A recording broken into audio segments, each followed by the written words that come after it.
I just feel numb. I just can't even believe this is for real. Dale Mooney's wife left with so many questions after her 53-year-old husband never came home after the Patriots game Sunday night. It was very unsettling for sure. Joey Kilmartin says he witnessed the confrontation. This image from the video he recorded shows Mooney as he approaches a group of fans on the 300 level of the stadium. And then another image just seconds later as Mooney's shirt is pulled up. He basically just grabbed another fan. They started tussling around for a few minutes. At one point, another Dolphins fan walked over. He punched him, and the man just went out. It was pretty hard to watch. I just don't understand why people have to go to that extreme. Why can't it just be fun? That's all it's supposed to be. It's a fun family event. It takes a lot to get him mad, and he has the patience of a saint. I just don't understand what happened. Mooney's wife says her husband went to Gillette from their New Hampshire home with 3 friends who tell her they were verbally taunted by other fans during the game. Now she's looking for more answers. He was a great dad and great man and good husband. Do anything for anyone. What a sad story. What a sad turn of events. I'm not surprised. You see, I see it all the time. Those of you who aren't on Twitter, don't bother going to Twitter. Twitter is a cesspool, and it's because of people who can't contain their own emotions about a football team, about players who don't care who you are. They don't care. But people are just so emotionally driven that they can't contain themselves. I get threatened all the time. Luckily, I'm a big guy, and as I've mentioned in a couple of my shows, I don't go to the games and sit in the 200 or 300 section. If I'm gonna go to a football game at Hard Rock, I'm gonna sit in a suite. Not interested in putting myself in any kind of position where I have to deal with the nuts out there. This guy goes to a football game, hang out with his friends. I don't know what happened. I'm not going to blame some particular person, but all we do know is that he got into a tussle with a Miami Dolphins fan. The Miami Dolphins fan basically punched the guy till he died. He's dead. He's gone. He went to a football game, and is never coming home to his wife, never gonna see his friends, never gonna see his children ever again because of what happened at a football game. It can't possibly be so important to you that you get so emotionally irate because of what somebody says or doesn't say about a player. I've made comment after comment after comment about Tua Tagovailoa. I've made good comments about Tua. I've made bad comments about Tua. Not bad comments, critical comments about Tua. And some people absolutely lose their mind. I have been threatened because of what I've said about the left arm of God. Yes, that's what some of these people call him. They call themselves Tuanon. They find it to be a badge of honor to attack anybody who says something negative about Tua. It's insane. It's absolutely insane. I've seen videos of other fans who go through stadiums screaming at people after the end of a game. I'm sure you can probably search it and find him. He does it all the time. He screams at people, goes to opposing stadiums, screams at them too, over a football game. People, there's so much going on in the world right now. So much meaningful stuff going on right now.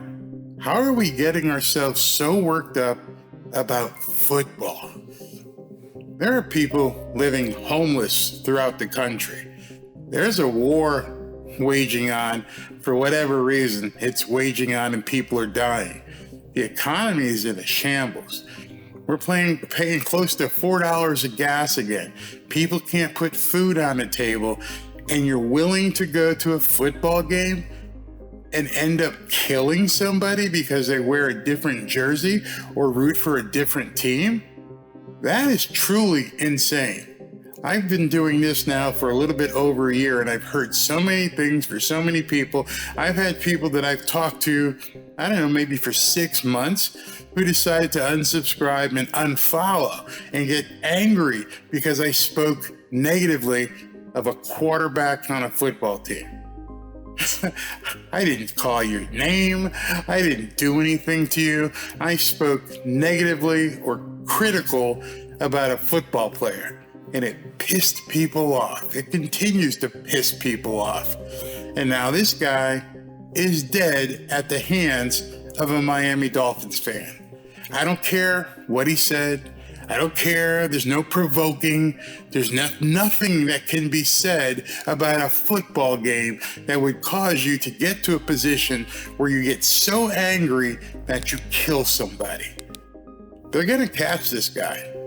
They're going to find out what exactly happened. If the guy from the Patriots fan put his hands on the Miami Dolphins fan first, well, then that's his fault. But if he didn't, as we've heard from different witnesses, that this guy just basically clocked him and he went down. Did the punch kill him? I don't think so. The guy probably had a heart attack. He probably was out of shape, got into a fight, his heart rate went up, he got punched, his fight or flight system basically ticked off, and he died. That's probably what happened. Let's take a look at the account as written by the New York Post. From the New York Post, Patriots fan dies after getting punched in the face, in quotation marks, by Dolphins fan at Gillette Stadium, says the witness. I've got some paragraphs here highlighted for you. New Hampshire father of 2 died after an incident at Gillette Stadium during the New England Patriots game Sunday against the Miami Dolphins. He had been punched in the face and knocked unconscious by a Miami Dolphins fan. Dale Mooney, 53, was treated at the scene by EMTs and rushed to the hospital after what has been described as an apparent medical event. That was probably a heart attack. Unreal. But was pronounced dead shortly before midnight. A spectator who has now claimed that he witnessed the physical confrontation between Mooney and the Dolphins fan says the Dolphins fan walks over, meaning he's initiating it. The Dolphins fan walks over and clearly punches him in the face, said Joey Kilmartin of Nashua, New Hampshire. He gets knocked out, and you can tell right away he's not okay. Kilmartin told the news outlet that Mooney also had gotten into a physical confrontation with other fans towards the end of the fourth quarter. And then we can see some pictures from the event. I'm sorry about those ads. They got too many ads on this site. It says, tragedy, a longtime Patriots fan died at the game Sunday night after being punched by a Dolphins fan and hitting his head on the ground, causing him to lose consciousness and never regain it. The fan, Dale Mooney, was a 30-year season ticket holder who was at the game with some friends. And I don't want to show the video because YouTube doesn't like showing that kind of graphic stuff. Then it goes on down here and says, he said Mooney never regained consciousness after being punched, and the EMTs performed CPR on him before rushing him to the hospital. The footage shows Mooney approaching the other fans on the 300 level of the stadium. Now, that indicates that the guy Mooney, the deceased, actually approached somebody else. He basically grabbed another fan, which would be his fault. They started tussling around for a few minutes. At one point, another fan walked over. He punched him, and the man just went out. It was pretty hard to watch. So what they're saying is it looks like the Patriots guy got into a confrontation and an argument with one set of Miami Dolphins fan. A third guy walks over to the confrontation and cold cocks the guy. That guy's going to go to jail. Mooney's wife, Lisa, says she feels numb and is seeking answers about the tragedy. I just want to know what happened, what caused it, she told WCVB, a news station up in Nashua, New Hampshire. I just don't understand why people have to go to that extreme. Why can't it just be fun? That's all it's supposed to be, a fun family event. Lisa said her husband, a father of 2 and season ticket holder for 30 years, went to the game with 3 friends who told her they were taunted by other fans. It takes a lot to get him mad. He has the patience of a saint, as you heard in the recording. I don't know what happened, Lisa told the outlet, adding that her husband had no medical condition that she knew of. No charges have yet been filed, though Kilmartin told Massachusetts Live that he witnessed cops take one man into custody. So there you have it. A bunch of people go to a football game, they start talking crap to each other. One guy pushes another, a third guy jumps in, cold cocks the guy falls, hits his head, he's dead. Gone at a football game. Emotions got so high that somebody ended up dying for just talking crap at a football game. I think this is indicative of the times that we are in right now. When you can't feel safe going to a football game because somebody may talk crap to you, may get in your face, depending on which team you support. I don't know what to say at this point. This is not what we should be doing. We shouldn't be doing it at a game. We shouldn't be doing it on Twitter. We shouldn't be doing it in the comment sections. These are people. This is a man who had a family. Did he start something? Looks like he may have started something. Did the third party guy have to get involved? We're going to find out. The police are probably going to decide how they're going to press charges, if they're going to press charges. And remember, this comes one day after Tyreek Hill went on television and said that the New England Patriots had the worst fan base in the league. On a Sunday night. Oh, it felt tremendous, man. Those fans are, some of the worst fans in the NFL, and I'm gonna stand on that, man, because they are real nasty, and some of the things that they were saying wasn't, I wouldn't say in church. So it felt great to wave goodbye to the fans, and I'll do it again. Bye.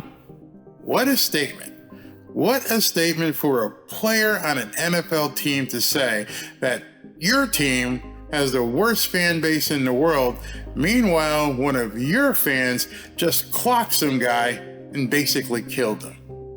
We got to dial it back, man. We got to dial back the rhetoric. You can't get mad because somebody says that Tua has a noodle arm. I don't know if that's what they said, but I've seen people basically go for the throat if you say Tua has a noodle arm. You could say Raheem Mostert can't run, people won't care. You can say that Jalen Waddle has stone hands, they won't care. You say something about Tua and they're ready to rip your throat out. I don't know if that's what happened, but you gotta dial this stuff back. I mean, come on, man. It's a football game. It's a football team. These people don't care who you are. They don't know you. You shouldn't feel so emotionally attached that you have to lash out as if they're talking to you or your family. That's all I got to say about it. Let me know what you guys think about somebody going to a football game and ending up dead because they talk crap to another fan. Sad state of affairs. I hope the NFL gets involved and just looks at this and just kind of, man, just tamper this stuff down. Don't be so emotional. It's no big deal. It's a football game. Win or lose, you're going to wake up tomorrow and you don't have to go toe to toe or be at someone's throat because they're on another team's fan base. Let me know what you think in the comments. I guarantee you, you will see some of the comments that I've been talking about as soon as people see this video. I guarantee you, they can't help themselves. I hope you can. Talk to you soon. Fins up. Is anybody catching on to this Barry guy?